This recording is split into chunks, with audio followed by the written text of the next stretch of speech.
Hello, what's up mga sangkay? This is me. Once again, I'm back for another video. At ito mga sangkay, pag-usapan po natin. Kasi marami po sa mga Pilipino, marami sa atin, kahit naman ako, isa po ako doon, tuwang-tuwa nung malaman po ang balita na pa-exit na nga raw po itong El Nino. Bagamat nararamdaman pa rin po natin ang init, pero may mga senyalis na po na ito po ay patapos na. Dahil nga po, halimbawa na lang ang Metro Manila ay inulan po bigla sa kainitan po ng panahon.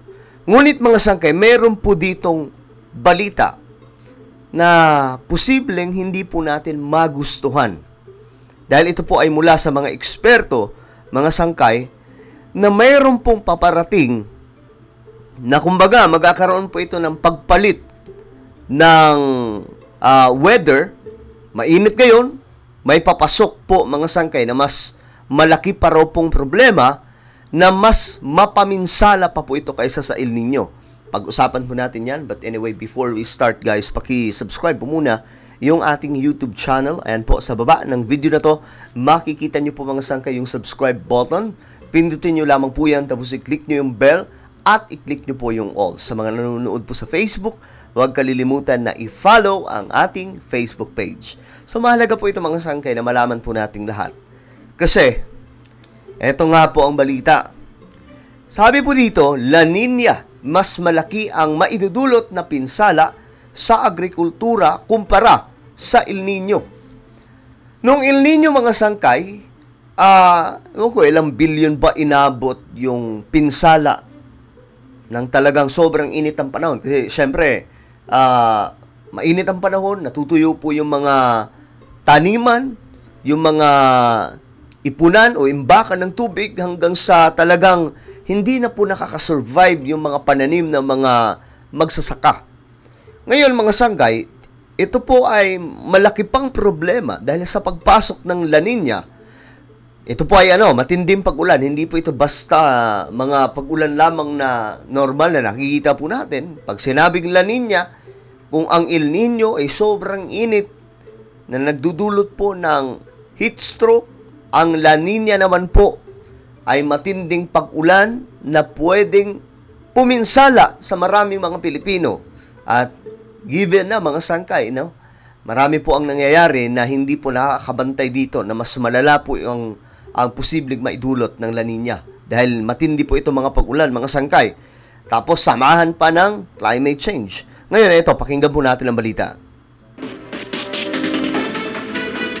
Igan matindi epekto ng dumaang El Nino sa bansa, ramdam pa rin ang init at nakakatuyo pa rin ng ilang tanim. Pero sabi ng Department of Agriculture, mas magiging mapaminsala pa ang posibleng pagdating ng La Nina. Yan po. Mas magiging mas mapaminsala. Ibig sabihin, mga sangkay, wag po tayong, kumbaga, mali po na tuwang-tuwa tayo kasi pa-exit na itong sobrang init ang panahon. Dahil nga po itong La Nina, mas malala pa po ito na hahagupitin po ang Pilipinas mga sangkay ng sobrang ulan. At ang kawawa na naman po dito, yung mga magsasaka. Siyempre, halimbawa na lamang po mga sangkay, may mga pananim po sila na andun na iproseso na, aanihin na lang. Tapos bigla pong inulan. Ay, wala po silang aanihin mga sangkay. Ito ang malamig na yugtong minsan ay kasunod ng El Nino. Pero hindi sa lahat ng pagkakataon. Nangyayari po ang La Nina sa pag-ihip ng mas malalakas na hangin mula sa silangan o karagatang Pasipiko. Ang mainit na tubig na itutulak pakanluran patungo sa Western Pacific kung saan naroon ang Pilipinas. Ang epekto niyan, kabaligtaran sa El Nino. Mas marami kaysa karaniwan ang nabubuong ulap na siya magpapaulan sa bansa. At dahil mas madalas ang ulan kapag La Nina, mas madalas din ang perwisyong baha. Posible rin ang mga landslide at storm surge. Yan ang sinasabi ko mga sangkay. Naalala nyo? Ilang beses na nangyari na may mga lugar sa Pilipinas na nadadali po nitong mga landslide. At kawawa po talagang kinahinatnan. Sabi pa nga, kung ang El Nino pa isa-isa po ang pinsala, hindi lamang po sa agrikultura, kundi sa ating mga tao, mga sangkay, heat stroke, at marami pa pong iba. Itong La Nina, kapag tumama na po ito mga sangkay, grabe yung mga pagbaha, landslide. At hindi lang yan. mga karamdaman na pwede nating makuha mula mismo sa mga pagbaha. Parang ano, no? Parang, ewan ko, hindi na natin maintindihan mga sangkay itong panahon natin. Pero, isa lamang po ang pinapatunayan dito na totoo ang sinasabi ng Biblia. Yung mga hula sa Bible, totoo. Na darating at darating ang isang araw mga sangkay na magiging masalimuot na po o magiging magulo na po ang ating mundo. At ito nga po ay nangyayari ngayon. 19 na tropical cyclone ang pumasok sa Philippine Area of Responsibility nang huling magkalaninya. Kabilang dito ang bagyong Odette na kumitil ng mahigit 400 at nagdulot ng mahigit 17 billion pesos na Grabe, ang laki po ng pinsala no? pinsala sa agrikultura. Ang tsansa po ng La Nina at mga paghahanda ngayon ng DA, alamin sa pagsaksi ni E.J. Gomez. Bandang alas 4 ng hapon nang bumuhos ang ulan at bumaha sa Taft Avenue sa Maynila. Ito ay kasagsagan po ng init ng panahon na bigla pong binaha ang Kamaynilaan o Metro Manila. Pumupa rin ang baha kalaunan. Hindi pa tapos ang tag-init at ramdam pa rin ang epekto ng El Nino na nagdulot ng 5.9 billion pesos na halaga ng pinsala sa... Grabe, tingnan nyo mga sangkay, ilang bilyon ang pinsala? 5.9 billion lang naman ang pinsala sa agrikultura.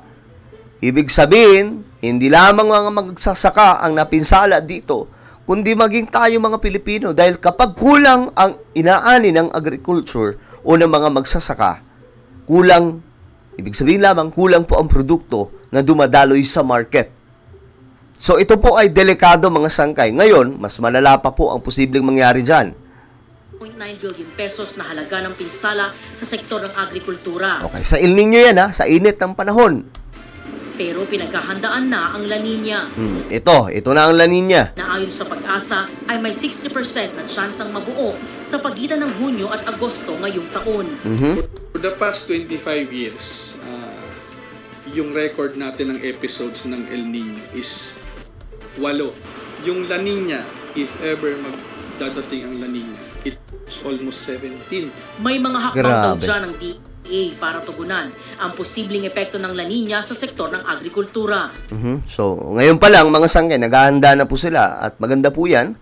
Nang sa ganun, hindi po tayo mabigla kung sakaling tatama na po ito. Itutuon daw ang mga programa sa water management. When we had this El Nino, ang pinaka-message is water management. I-manage mo ang available irrigation water. Ngayon, maraming tubig na dadating because of La Nina. So, same pa rin. Water management pa rin, lalo na yung drainage management naman sa mga farm. Magkakaroon din daw ng masusing pakikipag-ugnayan sa mga farmers groups at local government units para sa pagpapatupad ng La Nina mechanisms. Ayon sa DA, mas malaki ang pinsalang na idudulot ng La Nina sa agriculture sector kumpara sa epekto ng El Nino. Mas malaki of course yung coverage kasi nga 8 episodes compared to 16 episodes. So, you do the math. So, mas malaki yung damage ng La Nina.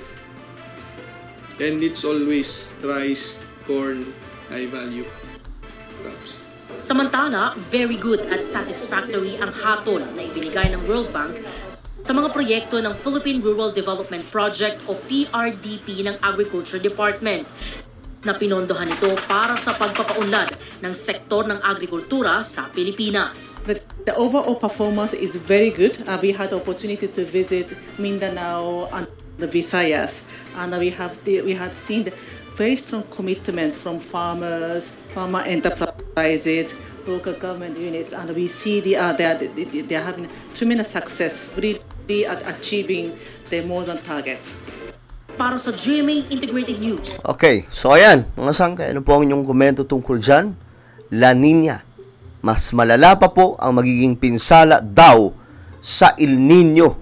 Ibig sabihin, tatamaan po tayo nitong lahat kasi ang Pilipinas po, tayo po yung pinakakalsada nitong mga bagyong dumaraan, di ba? So ano po ang inyong komento? Just comment down below. Now guys, I invite you to please subscribe my YouTube channel, Sangkay Revelation. Hanapin nyo po ito sa Facebook at sa YouTube. Okay? Sa YouTube mga sangkay, i-click nyo po yung subscribe, i-click ang bell, at i-click nyo po yung all. So ako na po yung magpapaalam, mag-iingat po ang lahat. God bless everyone.